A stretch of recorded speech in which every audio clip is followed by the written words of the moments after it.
우리 3주 만에 다시 누가복음 강해의 말씀을 나누게 됩니다. 가물가물하시죠? 지난번에 우리가 나눴던 말씀, 세례 요한의 탄생 예고와 관련되는 말씀에 대해서 우리가 함께 나누었습니다. 믿음의 가정이었던 사가랴와 엘리사벳의 가정, 참 귀한 믿음의 가정이었고 제사장의 가문이었지만 그 가정에도 아주 심각한 문제가 있었다는 것을 우리가 함께 나누었지요. 아들을 낳지 못하는 그 가정에 문제가 있었습니다. 믿음의 가정이라 할지라도 여전히 문제는 있게 마련이다 하는 말씀을 드렸습니다. 그러나 믿음의 가정은 문제 앞에서 낙심하거나 절망하지 않고 그것을 기도의 제목으로 바꾸어낸다는 말씀 드렸지요. 그리고 그 문제 때문에 하나님 앞에 더 가까이 나아가게 되고요. 그 문제 속에서 하나님의 더 큰 은혜를 경험하게 된다 하는 사실을 우리가 확인하게 됐습니다. 그래서 하나님께서 그 가정에 세례 요한을 주시겠다. 하나님의 능력으로, 인간의 능력으로는 가능하지 않지만 하나님의 능력으로 그 가정의 태의 문을 열어주시는 것을 우리가 말씀을 통해서 살펴보게 됐습니다. 그래서 태어나게 될 아들을 세례 요한 이렇게 부르라고 말씀하고 계시죠. 우리가 요한이 어떤 사람인가 하는 것을 통해서 특별히 사랑하는 우리 자녀들이 어떤 삶을 살아야 될 것인가 하는 것을 함께 묵상해 보았습니다. 세례 요한이 하나님 앞에서 큰 자였다 이야기합니다. 세상에서 큰 자로 살아가는 것도 중요하지만 더 중요한 것은 하나님 앞에 인정받고 하나님 앞에 큰 사람이 되는 것이죠. 그리고 그가 특별히 거룩하게 구별되어져서 그 시대에 귀하게 쓰임받았던 것처럼 우리 자녀들도 하나님 앞에서 거룩하게 구별되어져서 하나님이 쓰시고자 하는 그 목적을 따라 쓰임받는 자녀들이 되는 것이 중요하다 하는 말씀을 드렸습니다. 그의 태어남이 많은 사람의 기쁨이 될 것이다 이야기했지요. 우리 자녀들의 존재 자체가 우리의 기쁨이 될 뿐만 아니라 세상의 기쁨이 될 수 있는 우리 자녀들이 되어야 한다는 말씀 드렸고요. 또 세례 요한을 통해 많은 사람들이 하나님 앞으로 돌아오게 됐던 것처럼 사랑하는 우리 자녀들의 인생을 통해서 수없이 많은 사람들, 죄 가운데 방황하는 많은 사람들을 주님 앞으로 인도하는 사명자의 인생을 살아가는 것, 그것이 우리 자녀들의 인생이 가장 복된 인생이 되는 것이다 하는 말씀을 드렸습니다. 때로는 하나님의 말씀이 잘 믿어지지 않고 잘 받아들여지지 않을 때가 있다는 것이죠. 사가랴도 그 말씀을 금방 믿지 못하고 받아들이지 못했습니다. 그래서 말 못하는 자가 되지 않았습니까? 하나님의 말씀이 때로는 우리 인간적인 생각으로 잘 믿어지지 않을 때가 있습니다. 그럼에도 불구하고 그것이 하나님의 약속의 말씀이기 때문에 인내하고 그 약속의 말씀을 붙잡는 것이죠. 그러면 하나님의 때가 될 때 그 말씀이 이루어지게 되는 것을 경험하게 되고 그것이 우리의 삶에 큰 축복이 된다라고 하는 것을 우리가 말씀을 통해서 함께 살펴보았습니다.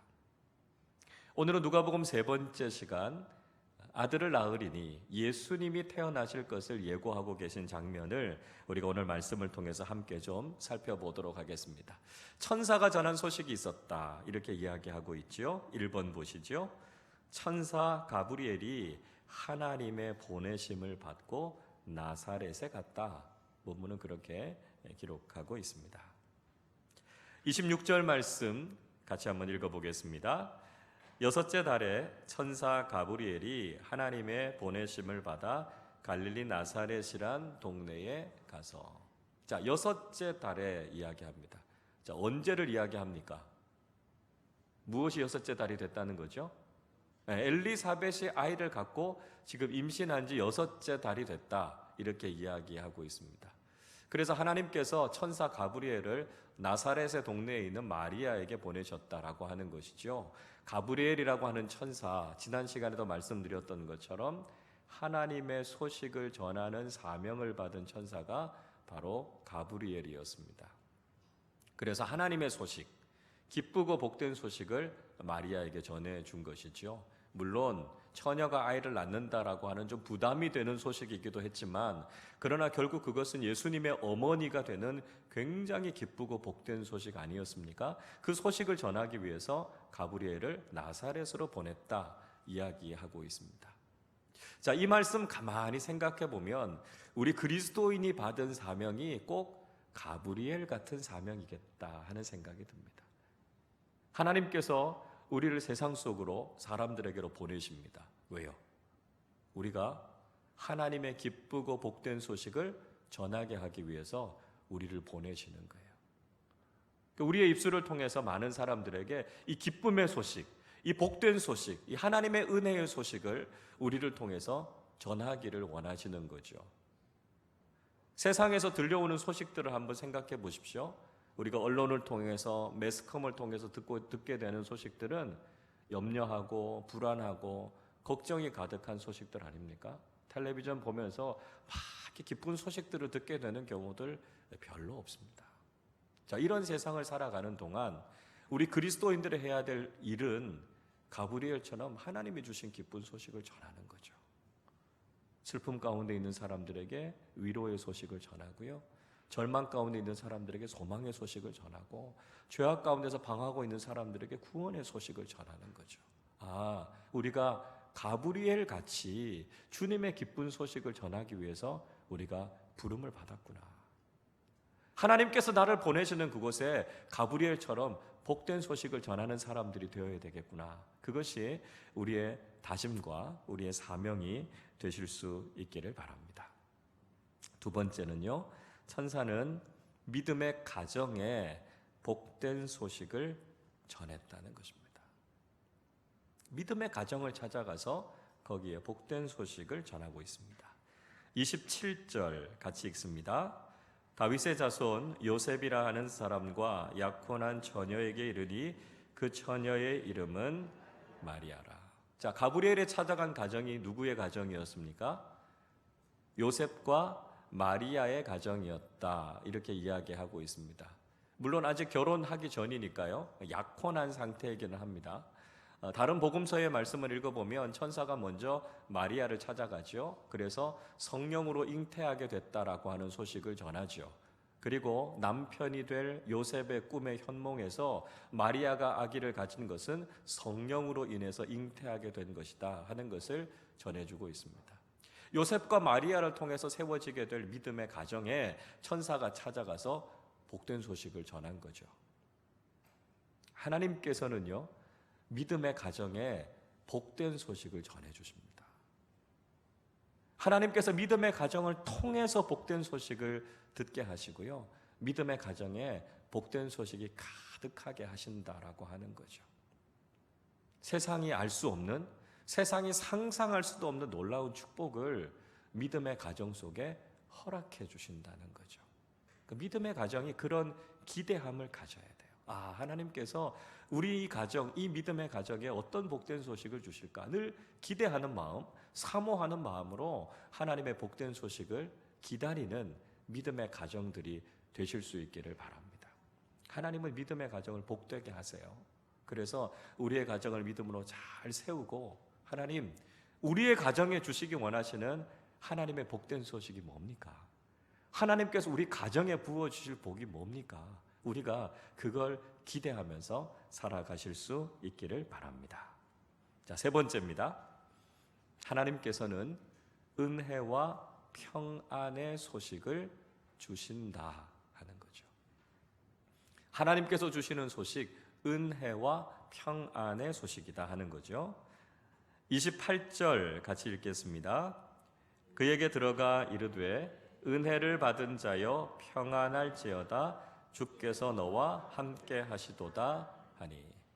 천사가 마리아를 찾아와서 하는 이야기, 은혜를 받은 자여 평안할지어다 이야기합니다. 천사가 제일 먼저 선언하는 건 은혜입니다. 하나님의 은혜가 너에게 있을 것이다 이야기하고 있습니다. 자, 여러분, 은혜가 뭡니까? 은혜. 우리가 무엇인가를 했기 때문에 받는 게 은혜가 아니죠.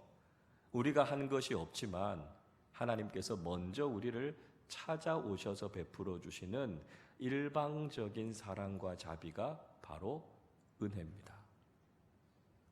마리아가 예수님을 낳기 위해서 특별한 준비나 노력을 한 게 아니에요. 하나님께서 먼저 찾아가 주셔서 예수님의 어머니가 되는 은혜를 허락해 주신 겁니다. 우리가 삶을 살아가는 동안 우리는 하나님의 은혜를 경험하면서 살아가죠. 내 노력만 가지고 살아갈 수 없는 것 아닙니까? 나는 다 알지 못하지만 하나님께서 우리에게 먼저 베풀어 주시는 은혜가 있기 때문에 우리는 그 은혜를 누리면서 살아가는 사람들입니다. 그래서 하나님의 은혜가 꼭 필요합니다. 우리가 그렇게 고백하죠. 또 하나님께서 우리에게 주시는 것 평안이다 이야기하고 있습니다. 왜 평안을 말씀하시겠습니까? 평안을 말씀하시고 있는 전제에는 그만큼 불안하고 염려하고 걱정할 만한 일이 있다는 거죠. 하나님께서 분명히 은혜를 베풀어 주셔서 예수님의 어머니가 되게 했지만 처녀가 아기를 낳는다라고 하는 거 굉장히 걱정스럽고 염려할 만한 일 아닙니까? 걱정하고 염려하고 있는 마리아에게 평안하라 이렇게 이야기하고 있죠. 우리의 삶도 마찬가지죠. 불안하고 위험하고 걱정이 많은 시대를 살아가고 있습니다. 인간적인 생각으로 노력으로 그런 걱정과 염려가 잠재워지지 않습니다. 근데 하나님께서 우리를 찾아오셔서 평안하라고 말씀하죠. 하나님께서 우리의 삶을 지켜주시고 보호해 주신다고 말씀합니다. 비록 지금 힘들고 어렵지만 염려하지 말라고 말씀해요. 왜요? 우리보다 우리 자신을 더 잘 아시는 하나님께서 우리의 인생을 선하게 인도해 주신다는 거죠. 우리가 이 세상 살아가는 동안 정말 큰 축복이 있다면 하나님의 은혜를 누리고 하나님의 평안을 누리면서 살아가는 삶이라는 거죠. 내 힘으로 살아갈 수 없는 세상, 하나님의 은혜가 있어서 살아갑니다. 인간적인 생각으로는 불안하고 염려할 수밖에 없는 세상이지만 그러나 하나님의 평안이 있기 때문에 그 하나님의 평안을 의지하고 우리가 평안하게 눕고 자기도 하게 되는 것이죠. 하나님의 은혜와 하나님의 평안이 우리에게 얼마나 소중한가. 세상적인 그 무엇보다도 가장 소중한 것이 바로 하나님의 은혜와 평안임을 우리는 고백하게 된다는 것이죠. 네 번째입니다. 영적 체험은 우리를 놀랍고 두렵게 할 수도 있다는 것입니다. 체험에 대한 이야기를 하는데요. 이 체험이라고 하는 건 때로는 아주 놀라운 것이기도 하고 때로는 우리에게 아주 두렵게 다가올 수도 있다는 거죠. 자, 29절 30절 같이 읽습니다. 처녀가 그 말을 듣고 놀라 이런 인사가 어찌함인가 생각하매 천사가 이르되 마리아여 무서워하지 말라 내가 하나님께 은혜를 입었느니라. 마리아가 천사를 만납니다. 영적인 경험을 한 거죠. 그리고는 깜짝 놀랍니다. 이런 인사가 도대체 어떻게 된 인사인가 놀랍기도 하고 무섭기도 하고 그렇습니다. 자, 우리가 삶 속에서 신앙생활 속에서 영적인 체험들을 하게 되는데요. 영적인 체험들을 하게 된다는 것은 굉장히 놀라운 일이죠. 또 때로는 좀 두려운 마음이 들기도 한다라고 하는 것이죠. 그러나 우리가 신앙생활 속에서 이런 영적인 체험들을 하는 것은 어떻게 보면 당연한 것일 수 있습니다. 자, 우리가 이 영적인 체험에 대해서 어떻게 받아들여야 할 것인가 하는 거죠. 중요한 것은 우리가 하나님께서 우리에게 주시는 영적인 체험을 기대하고 사모하는 마음이 필요하다는 것입니다. 우리가 영적으로 둔감해지면 하나님께서 하시는 일들, 또 하나님께서 우리에게 주시는 영적인 체험을 그냥 느끼지 못하고 지나가게 될 수도 있습니다. 그래서 우리가 영적으로 둔감해져서는 안 된다는 것이죠. 하나님이 하시는 일에 민감해야 됩니다. 하나님께서 우리를 찾아오시고 우리로 하여금 영적인 체험을 하게 하시는 것에 대해서 기대하는 마음을 가져야 하고요.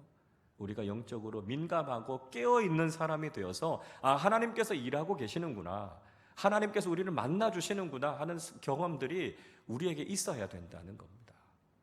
이성적이고 지식적으로만 아는 신앙, 거기에서 멈추는 것이 아니라 우리가 삶 속에서 하나님을 만나고 하나님을 체험하는 신앙을 할 때 우리의 신앙이 더 확실해진다는 거죠. 우리의 신앙이 흔들리지 않게 된다는 것입니다. 자, 그런데 또 한 가지 중요한 것이 있습니다. 우리가 신비한 일들을 체험한다고 해서 그걸 다 받아들여서는 안 된다는 거죠.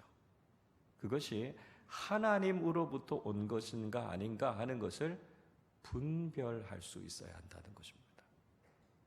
영적인 체험이지만 그게 다 하나님이 주시는 게 아니다라고 하는 거죠.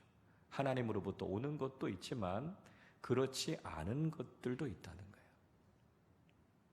자, 체험을 무엇을 가지고 분별하시겠습니까? 무엇이 기준이 되는 겁니까? 말씀이죠. 그렇습니다. 하나님의 기록되어진 말씀이 모든 것을 분별해낼 수 있는 기준입니다. 체험이 아무리 강력해도 그것이 하나님의 말씀에 위배되는 것이라면 그 체험을 버려야 됩니다. 그건 하나님으로부터 온 게 아닙니다.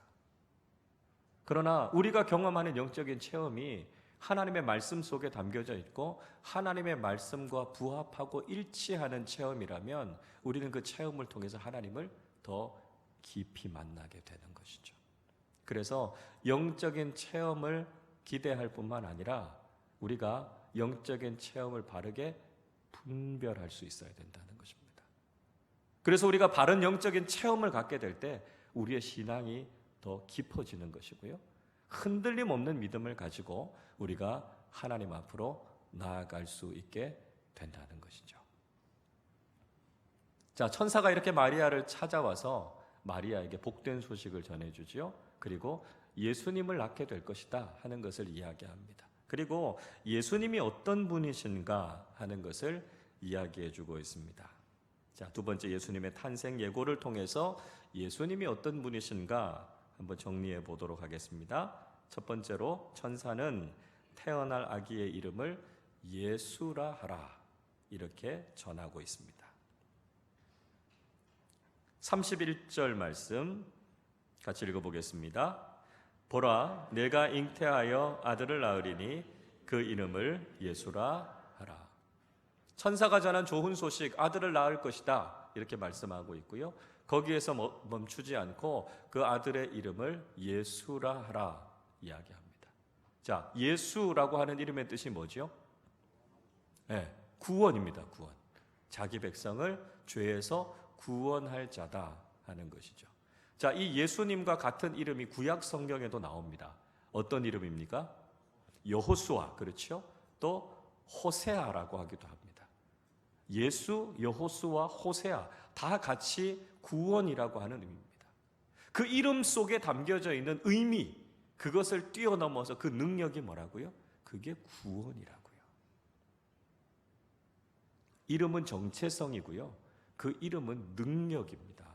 그래서 예수님의 이름은 단순한 이름이 아니라 그것이 바로 예수님의 정체성, 아, 예수님이 우리의 구원자이시구나 하는 것을 알게 되고 예수의 이름을 부르는 곳마다 구원의 능력이 나타난다는 거예요. 자, 그래서 이 예수의 이름이 중요한 겁니다.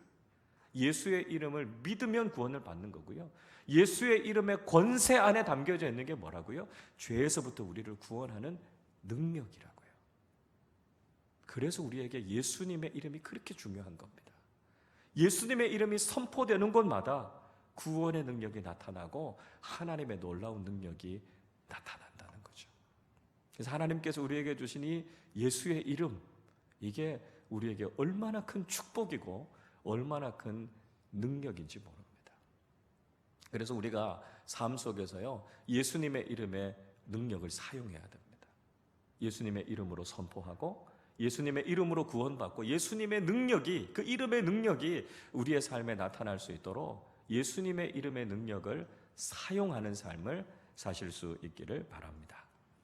자, 두 번째, 예수님은 하나님의 아들이셨다라고 하는 거죠. 예수님은 하나님의 아들이시죠. 32절 같이 읽어보겠습니다. 그가 큰 자가 되고 지극히 높으신 이의 아들이라 일컬어질 것이요 주 하나님께서 그 조상 다윗의 왕위를 그에게 주시리니. 예수님은 큰 자다 말씀합니다. 세례 요한도 그렇게 이야기했죠. 예수님은 크신 분이십니다. 예수님 어떤 분이시라고요? 지극히 높으신 이의 아들이십니다. 하나님의 아들이시라는 거죠. 전에도 한번 말씀드렸습니다만 하나님의 아들, 여기서 아들이라고 하는 말은 관계적인 의미보다는 본성적인 의미가 강하다고 말씀드렸습니다. 그러니까 아버지와 아들이라고 하는 관계보다 본성적으로 하나님의 아들은 본성적으로 하나님이시라는 거죠. 그러니까 본질을 이야기하는 겁니다. 그러니까 예수님은 완전한 하나님이시다라고 하는 것을 이야기해 주고 있는 것이죠. 예수님에 대한 아주 중요한 교리에 대한 말씀을 드렸습니다. 예수님은 완전하신 하나님이시고 또한 완전하신 인간이시다라고 하는 것이 예수님에 대해서 아주 중요한 교리 중에 하나입니다. 그래서 예수님의 완전한 신성을 부인하는 것도 이단이고요. 예수님의 완전한 인성을 부인하는 것도 이단입니다. 예수님은 죄가 없으시고 흠이 없으신 완전한 하나님이심과 동시에 100% 우리와 똑같은 인간으로 이 땅에 오셨습니다. 이 두 가지를 다 인정해야 그것이 성경적으로 바른 교리고 믿음이라는 것이죠. 어떤 사람은 예수님의 신성을 인정하지 않습니다. 예수님을 그냥 성인이라고 이야기해요. 예수님이 대단한 능력을 가지고 있는 초인이라고 이야기합니다. 그건 바른 믿음이 아닙니다. 그 믿음 가지고는 구원받을 수 없습니다. 예수님이 하나님이심을 믿고 예수님이 하나님의 아들이심을 믿는 그 믿음이 우리를 구원하는 바른 믿음이다 하는 것 우리가 잊지 말아야 된다는 것이죠. 세 번째입니다. 예수님은 다윗의 왕위를 가지신 분이시다 하는 거죠. 예수님은 왕이세요. 다윗의 가문에서 태어나서 다윗의 왕위를 가지신 분이시죠. 좀 전에 읽었던 32절에서 그 조상 다윗의 왕위를 그에게 주시리니 이야기하고 있습니다. 그러니까 다윗의 왕권을 이어받으신 분이 예수님이시죠. 예수님의 족보를 살펴보면 예수님의 조상이 누구죠? 다윗이잖아요. 그래서 맹인들이 예수님이 지나갈 때 뭐라고 이야기해요? 다윗의 자손이여 나를 불쌍히 여기소서. 다윗의 왕권을 이어받으신 왕이십니다. 육신적으로도 다윗의 혈통에서 나셨죠. 그뿐만이 아니라 영적으로도 다윗을 통해서 주시는 메시아로 오셨다는 것을 이야기하고 있습니다. 예레미야서 23장 5절 이렇게 말씀하지요. 여호와의 말씀이니라 보라 때가 이르리니 내가 다윗에게 한 의로운 가지를 일으킬 것이라 그가 왕이 되어 지혜롭게 다스리며 세상에서 정의와 공의를 행할 것이며 이야기하고 있습니다. 자, 이 말씀은 그저 단순하게 육신적으로 다윗의 가문에서 태어나신다는 의미를 뛰어넘어서 메시아에 대한 예언입니다. 그러니까 영적으로 다윗의 혈통 속에서 메시아가 오실 것이다 하는 것을 이야기하고 있죠. 예수님은 메시아로 이 땅에 하나님 나라를 가지고 오십니다. 다윗의 왕권을 가지고 하나님 나라의 왕으로 오신다는 것이죠. 그래서 우리가 인정해야 되는 게 뭡니까? 예수님이 왕이시라는 거예요. 예수님이 다스리신다는 거예요. 그래서 예수님이 나의 왕이심을 인정하고 내 삶이 예수님의 다스리심을 받아야 된다는 거죠. 그것이 우리가 예수 그리스도를 제대로 바르게 믿는 것이다 하는 것이죠. 네 번째입니다. 예수님은 영원하신 왕이시고 그 나라는 영원할 것이다 이야기하고 있습니다. 예수님은 그냥 왕이 아니시고요. 영원한 왕이시라는 거예요. 예수님의 나라, 하나님의 나라 영원하다는 거죠. 자, 33절 같이 읽어보겠습니다. 영원히 야곱의 집을 왕으로 다스리실 것이며 그 나라가 무궁하리라. 천사는요, 예수님께서 야곱의 집을 영원히 다스릴 것이다 라고 이야기합니다. 그 나라는 무궁하다는 거예요. 끝이 없다는 거예요. 영원하다는 거예요. 그러니까 예수님의 관심은 영원에 있다는 거죠. 예수님께서 부활하시고 승천하시기 전에 사도행전 1장의 말씀을 읽어보면 제자들이 예수님께 묻지 않습니까? 이스라엘 나라를 회복하심이 이때입니까? 이렇게 묻습니다. 제자들이 이야기하는 이스라엘 나라는 정치적인 이스라엘을 이야기합니다. 지금은 로마 제국에 의해서 멸망한 이스라엘, 이 나라를 정치적으로 회복할 때가 이때십니까? 이야기합니다. 아니요. 주님의 관심은 정치적이고 유한한 나라에 있지 않았습니다. 예수님께서 가져오신 것은 영원한 하나님 나라죠. 예수님께서 우리에게 주시기 원하는 가치는 영원의 가치입니다. 그래서 우리는 이 세상에 유한한 것에 우리의 마음을 두지 않고 영원한 하나님 나라에 소망을 두고 살아갈 것을 말씀하고 있습니다. 우리가 예수를 바르게 믿는다는 것이 어떤 의미일까요? 우리가 이 세상적인 가치, 잠깐 있다가 사라질 유한한 것에 우리의 마음을 두고 살아가는 것이 아니라 영원한 하나님 나라를 바라보는 거죠. 그 영원을 향해서 우리의 삶을 이어갈 수 있는 사람이 되고 그 영원의 가치를 소유하는 사람들이 될 때 우리는 진정으로 예수를 믿는 사람들이 될 수 있다는 것입니다. 가브리엘 천사가 예수님의 탄생 예고를 통해서 우리에게 말씀해 주신 예수님의 의미, 예수님을 믿는다는 것이 무엇인가라고 하는 것이 바로 이런 것이죠. 그리고 계속해서 하나님의 말씀의 능력에 대해서 이야기하죠. 그리고 우리가 그 말씀에 대해서 어떻게 순종할 것인가를 이야기하고 있습니다. 자, 1번 보시죠. 하나님의 일은 인간적인 생각으로는 불가능하다는 것입니다. 하나님이 하시는 일은 인간적인 생각으로는 불가능해 보일 때가 많다는 것이죠. 34절 같이 읽습니다. 마리아가 천사에게 말하되 나는 남자를 알지 못하니 어찌 이 일이 있으리까. 마리아가 아기를 낳는다라고 하는 이야기를 천사가 하니까요, 마리아가 도무지 받아들일 수가 없는 거죠. 인간적으로 받아들일 수 없는 거죠. 왜요? 마리아는 남자를 모르는데 남자를 모르는 내가 어떻게 아기를 낳습니까? 이야기하고 있습니다. 알다라고 하는 헬라어 단어 기노스코라고 하는 이야기는 정확한 의미는 성관계를 맺다는 뜻입니다. 그러니까 그런 관계를 맺은 적이 없는데 내가 어떻게 아이를 낳을 수 있습니까? 이건 인간적으로 불가능합니다. 이렇게 이야기하고 있습니다. 하나님의 일은 인간적인 관점에서 보면 불가능해 보일 때가 많습니다. 그러나 중요한 것은 인간의 생각과 판단으로 하나님께서 하시는 일을 제한해서는 안 된다는 것이죠. 하나님은 창조주 하나님 아니십니까? 하나님은 아무것도 없는 것에서부터 모든 것을 만들지 않으셨습니까? 그 창조주 하나님을 믿는다면 우리의 관점과 기준으로 그건 안 된다거나 틀렸다거나 불가능하다고 이야기할 수 없다는 것입니다. 물론 하나님이 일하실 때 자연 법칙 안에서 일하실 때도 있습니다. 자연 법칙도 하나님이 세우신 거니까요. 하나님께서 모든 자연 만물을 창조하시고 그 자연의 법칙에 따라 움직이게 하신 겁니다. 그러니까 자연 법칙도 하나님이 세우신 법칙이에요. 그런데 하나님은 그 법칙 안에서만 일하시는 게 아니죠. 하나님은 창조의 법칙 속에서 기적의 영역 속에서도 일하십니다.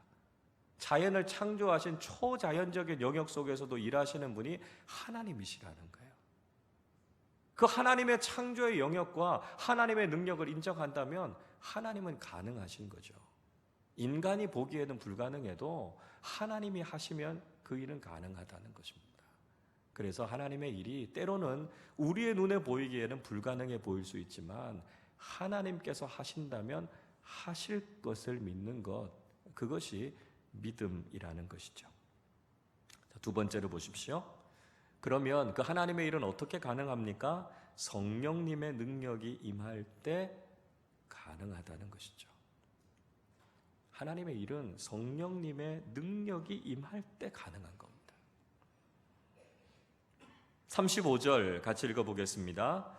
천사가 대답하여 이르되 성령이 내게 임하시고 지극히 높으신 이의 능력이 너를 덮으시리니 이러므로 나실 바 거룩한 이는 하나님의 아들이라 일컬어 덮치리라.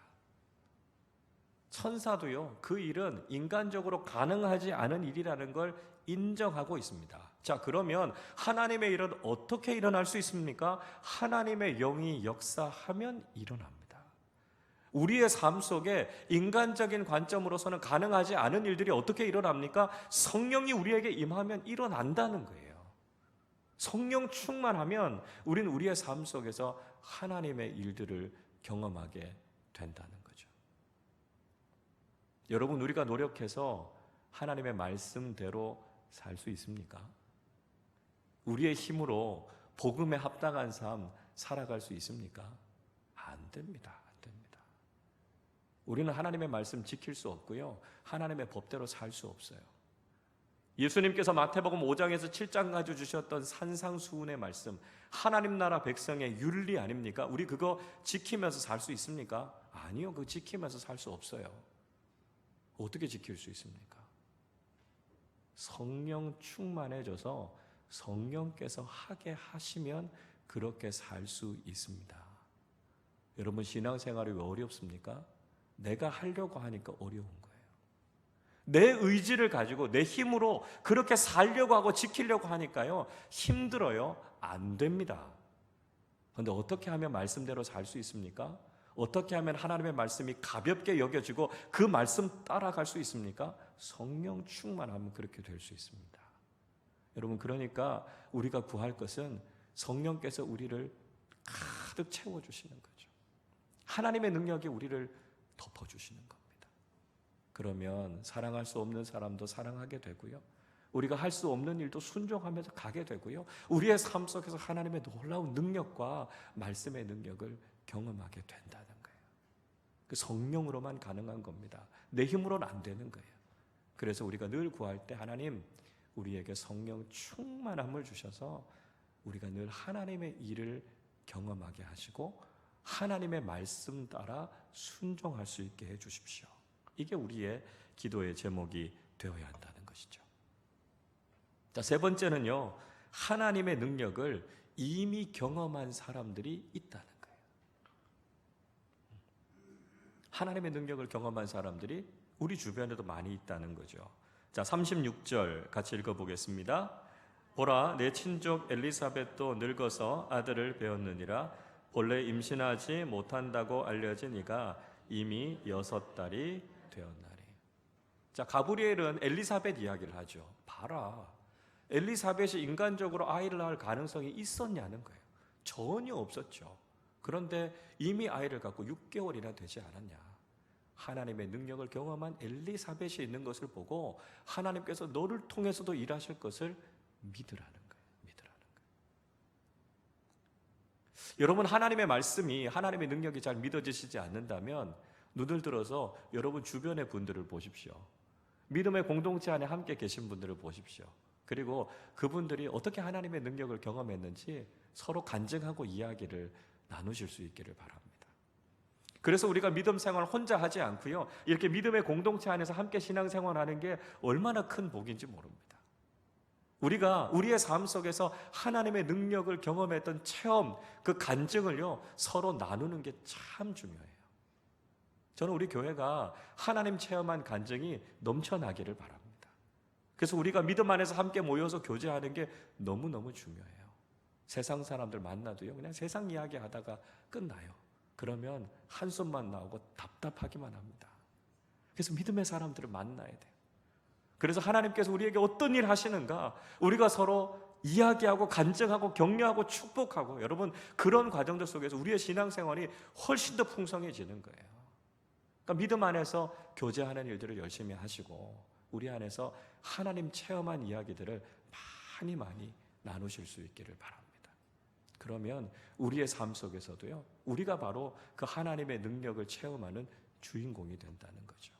그리고 우리가 체험한 하나님의 이야기들을 함께 나누면서 하나님 앞에 영광을 올려드리실 수 있기를 바랍니다. 네 번째입니다. 하나님의 말씀은 능하지 못한 것이 없습니다. 37절 같이 읽습니다. 대저 하나님의 모든 말씀은 능하지 못하심이 없느니라. 아멘이시죠? 천사가 하나님의 말씀에 전능하심을 이야기합니다. 하나님의 말씀은 능하지 못한 것이 없다는 거죠. 이 말씀 어떤 말씀입니까? 아무것도 없는 것에서 모든 것을 창조하신 하나님의 말씀, 창조의 매개가 됐던 말씀입니다. 이 말씀이 인간의 몸을 입고 육신으로 이 땅에 오셔서 우리를 구원해 주신 말씀입니다. 창조의 말씀, 구원의 말씀, 그게 이 말씀의 능력이라면 여러분, 우리는 하나님의 말씀의 능력을 신뢰해야 됩니다. 기독교 신앙의 핵심이 무엇입니까? 말씀의 능력을 믿는 믿음입니다. 말씀을 믿으면 말씀은 우리의 삶의 사건이 됩니다. 하나님의 말씀이 살아있음을 경험하게 되는 거죠. 우리가 말씀의 전능하심을 믿으면 그 말씀이 우리의 삶 속에 능력으로 역사하고요, 그 말씀을 경험하게 된다는 거예요. 그래서 우리가 가져야 할 것, 하나님의 말씀에 대한 절대적인 믿음입니다. 그러면 그 말씀 속에 약속되어진 하나님의 능력을 경험하게 된다는 것이죠. 마지막 5번째입니다. 하나님의 말씀에 순종함으로 하나님의 뜻을 이루라는 것입니다. 하나님의 말씀에 순종함을 통해서 하나님의 뜻을 이루는 거죠. 38절 같이 읽어보겠습니다. 마리아가 이르되 주의 여종이오니 말씀대로 내게 이루어지이다 하매 천사가 떠나가니라. 하나님의 말씀이 능하지 못할 것이 없다고 천사가 선포했습니다. 그때 마리아가 어떻게 반응합니까? 주의 말씀이오니 내게 이루어지이다. 하나님의 말씀대로 순종하고 그 말씀을 따라가는 거죠. 순종은 위험합니다. 마리아가 그 말씀에 순종한다는 것은요, 마리아가 부정한 여인이 되고 돌에 맞아서 죽을 수도 있는 상황이었습니다. 말씀에 순종하는 게 그렇게 편안하고 쉬운 게 아닙니다. 하나님의 말씀에 순종한다라고 하는 건 때로는요, 인생을 걸어야 하는 문제라는 거죠. 그러나 그 말씀에 그런 각오를 가지고 순종하겠다고 믿음으로 나아갈 때 거기서부터 역사가 일어나는 겁니다. 왜 순종하기 어렵습니까? 하나님의 말씀에 대한 신뢰가 없기 때문입니다. 그러나 하나님의 말씀을 향한 절대적인 신뢰가 있으면 순종하기 어렵지 않습니다. 순종하게 될 때 순종 속에 하나님의 역사가 나타나는 것이고요, 순종함을 통해 하나님의 뜻이 이루어지는 것입니다. 우리가 하나님 앞에 구해야 할 것, 하나님의 말씀의 능력에 대해서 확실하고 절대적으로 신뢰하는 믿음을 주십시오. 그리고 그 어떠한 경우에도 우리가 말씀 앞에 순종하는 사람이 되게 해주십시오. 순종할 때 하나님의 말씀의 능력이 나타나고 하나님의 뜻이 우리의 삶 속에, 우리의 공동체 속에 이루어진다는 것이죠. 쉽지 않았지만 마리아의 온전한 순종이 예수님을 이 땅에 오게 하시는 통로가 됐습니다. 여러분, 우리가 하나님의 말씀을 굳게 신뢰하는 믿음을 가지고 하나님의 그 말씀 앞에 순종할 때 우리의 순종을 통해서 지금도 하나님께서 능력으로 역사해 주실 줄로 믿습니다. 우리의 삶이, 우리 아름다운 교회 공동체가 하나님의 말씀 앞에 절대적으로 신뢰하는, 또 순종하는 그 믿음을 통해서 하나님의 역사를 이 땅 가운데 이루어가는 귀한 믿음의 사람들, 믿음의 공동체가 되시기를 주님의 이름으로 축원합니다.